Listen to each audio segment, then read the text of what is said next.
इसी प्रकार अन्य प्रसंगों को श्रवण करने के लिए महाराज श्री के एकमात्र अधिकृत ऑफिशियल यूट्यूब चैनल को सब्सक्राइब करके बेल आइकन को अवश्य दबा दें।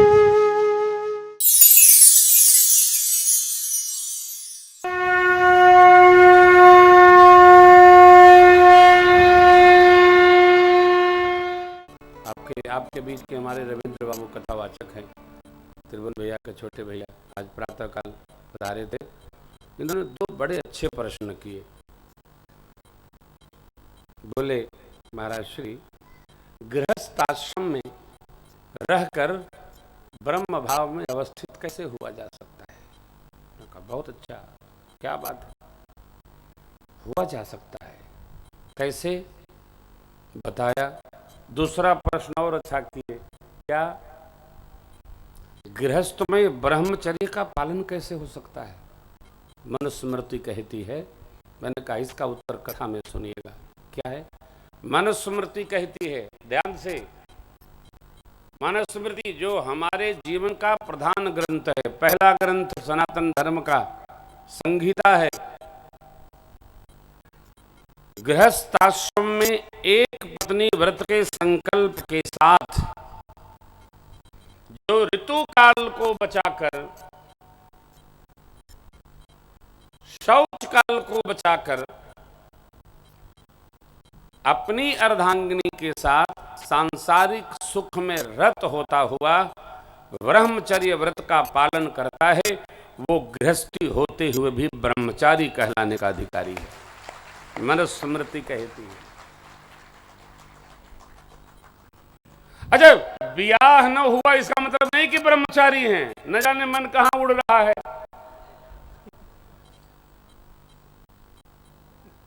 परम श्रद्धेय मान्यवर हमारे पूर्व प्रधानमंत्री श्रीमान अटल जी से किसी ने संसद में कह दिया, अटल जी ब्रह्मचारी। अटल जी तपाक से बोले, मैं ब्रह्मचारी नहीं हूं, मैं कुंवारा हूं।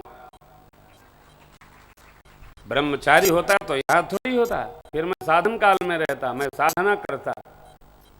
विवाह, देखिए महापुरुष का चिंतन, विवाह न होना ये ब्रह्मचारी कहलाने की योग्यता नहीं प्रदान करता है। जो ब्रह्मचर्य में ब्रह्म भाव में धीर है वो ब्रह्मचारी है। कौन है? किसको कहेंगे आप? हम लोग तो गृहस्थी हैं, विषयी हैं, साधक हैं, सिद्ध नहीं है, सयाने भी नहीं है। परंतु यदि भगवत कृपा से यह योग्यता हमारे आपके जीवन में आ गई कि हम उस शौच काल को, अशौच काल को निषिद्ध मानते हुए हम उसमें संसार के सुख में अपने को रत करते हैं, तो हम आप सदगृहस्थ रहते हुए भी ब्रह्मचारी कहलाएंगे। यह गुण साधन ते नहीं होई, तुम्हारी ही कृपा पाव कोई। अपने बस का नहीं, भगवान कृपा करेंगे तभी संभव है। एकादशी, पूर्णिमासी, प्रतिपदा, ये तिथियां निषिद्ध हैं, कठोर है। धर्मशील जीवन जीना सरल नहीं है। बूंदी का लड्डू नहीं है, चाहे जो बना लेगा खा लेगा हो। धर्मशीलता बड़ा कठिन है। देखिए, निंदा करने वाले मुख को हम क्या कहें। श्री चक्रवर्ती जी महाराज के लिए आजकल के कथावाचक क्या क्या टिक्का टिप्पणी करते हैं, लेकिन जीवन देखिए। अवधपुरी रघुकुल मणि राऊ, वेद विदित तेहि दशरथ नाऊ, धर्म धुरंधर गुण निधि ज्ञानी, हृदय भगति मति। ऐसे श्री चक्रवर्ती जी महाराज जिनको ब्रह्म के पिता होने का सौभाग्य प्राप्त हुआ। चाहे जो बोल देंगे, चाहे जो कह देंगे, किसी को कुछ भी बोल देंगे, कोई विधि है ही नहीं। अजो चाहे सिद्ध कर देंगे, आप ही सब कुछ है, ब्रह्मा जी के बाद आप ही का नाम आएगा क्या? नहीं। भगवान ने कहा क्या कहना है, इस पर चिंतन होना चाहिए। प्रभु की पंक्ति है, दोष दे जननी जड़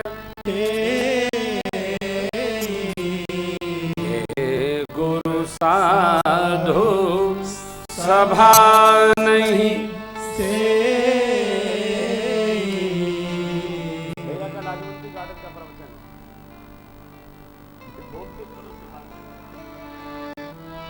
बड़े भैया का दिल्ली का प्रवचन है। दोष दे जननी जड़ ते जे गुरु साधु सभा नहीं से। ध्यान से, माई को, बाप को, बड़े भाई को, सदगुरु को, संत को, श्रेष्ठ को कभी दोष न लगाइयो। ये मान विद्दु हैं, इनका मान करो, इनका सम्मान करो।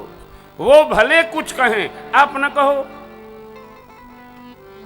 श्रेष्ठ को सब कुछ कहने का अधिकार है, इतर को कहने का अधिकार नहीं है।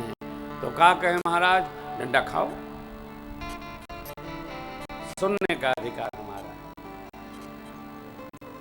श्रेष्ठ को कहने का अधिकार है और इतर को सुनने का अधिकार है। हमारे एक मित्र, बच्चे बैठे थे उनके साथ में, एक बच्चे ने मेरे से कहा, गुरुजी हमारे पापा जहाँ होता है जो मन में आता है वही कह देते हैं। तो हमने पूछा, भैया थोड़ा बच्चों को समय काल देखकर और स्थान देख करके कुछ कहा करिए। तो इतनी बढ़िया बात बोले गुरुजी हम तो कहते हैं, हमारे पिताजी तो डंडा मार देते थे। मैं अपने बेटा बहू को कुछ कहना है, इसके लिए पुरोहित जी बुला के पंचांग भी करवाऊंगा।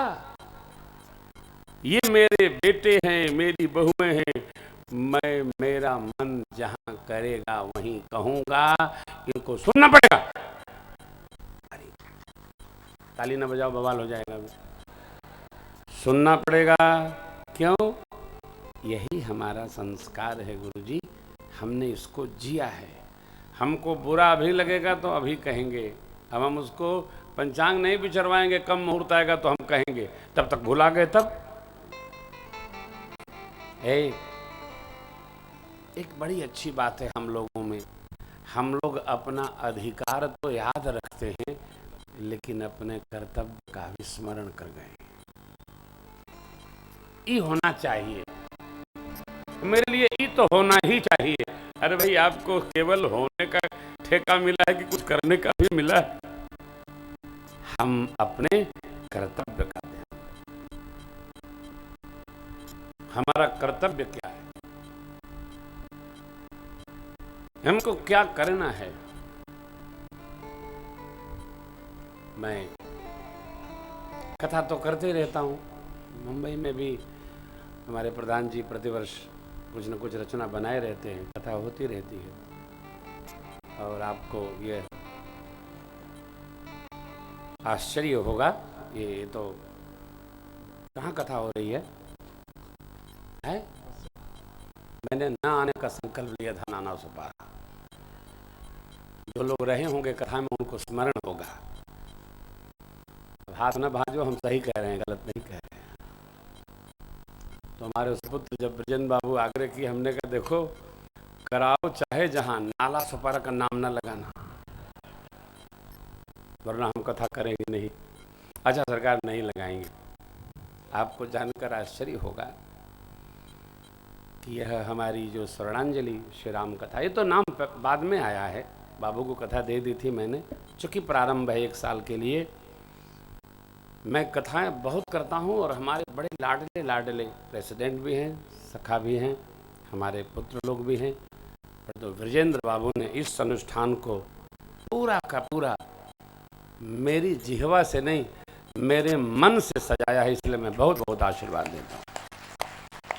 ये मन से चलने वाले कहाँ मिलते हो? कोई मन से जो घरों में पैदा वो नहीं चलता। लेकिन मेरा बच्चा कोई गुरु जी को क्या अच्छा लगेगा, सरकार को क्या अच्छा लगेगा? मुझे अच्छा लगता है जब कोई बच्चा मेरा पूछ पूछ व्यवहार करता है। यह मेरा हृदय बाबू को आशीर्वाद देता है कि दोनों बच्चों का जब मंगल महोत्सव संपन्न हो जाए तब इनको फिर एक अगली कथा हम प्रदान करेंगे। दोनों के विवाह के बाद अब ये जिद नहीं करेंगे कि अगले साल फिर होगी। ये तो जिसके प्रारब्ध में होगा वो अगले वर्ष में कहीं कथा की रचना बना लेगा। घर में जब दोनों उत्सव संपन्न हो जाएंगे, बिटिया हमारी विदा हो जाए, पोती और बहू रानी जब आ जाए तो उसके मंगल महोत्सव में हम अगली कथा करेंगे। ये हमारा आशीर्वाद है। भगवान जैसी रचना बनाया जाएगा। कथा इतनी है कि हम आपको महीनों सुनाते रहें तो कम पड़ेगा, बहुत कथा है। प्रसंग को थोड़ा स्मरण कर लें। देखिए, भगवान ने उपदेश किया है। आगे काकभुसुंडी जी महाराज से गरुड़ जी के अनेक प्रश्न संवाद खड़े हुए। कथा सुनाकर भुसुंडी बाबा ने कहा, महाराज विदा लो।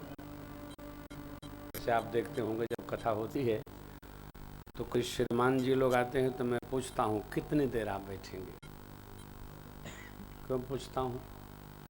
श्रीमान लोग व्यस्त बहुत रहते हैं, जितनी देर भी उनकी उपस्थिति हुई भगवान उतने में कृपा करें। कई कार्यक्रम में जाना होता है तो आदर के साथ हम विदा करते हैं।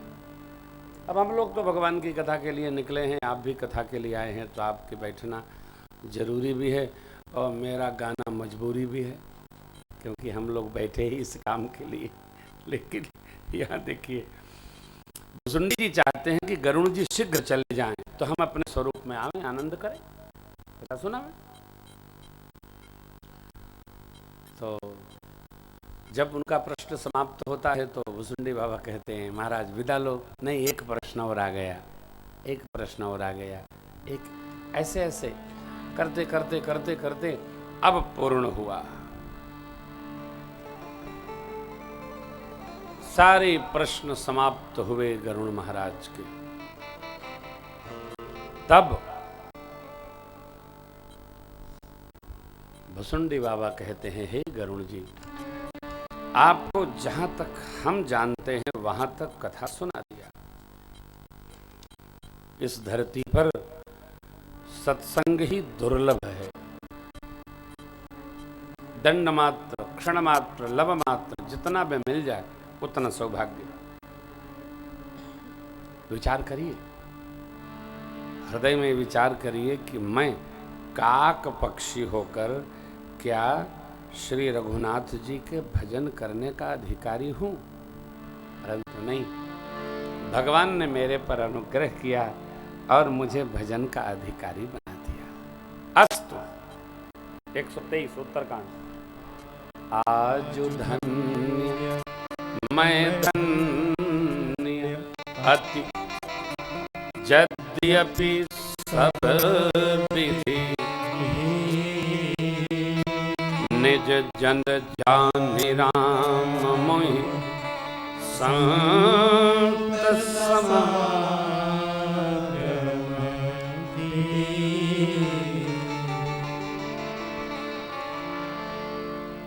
मैं धन्य। भुसुंडी बाबा कहते हैं, आपके आने से सैद्धांतिक चर्चा हो पाई। मैं अपने को धन्य मानता हूँ। आप न आते तो ऐसी मधुर मधुर चर्चाएं कथा में कैसे हो पाती।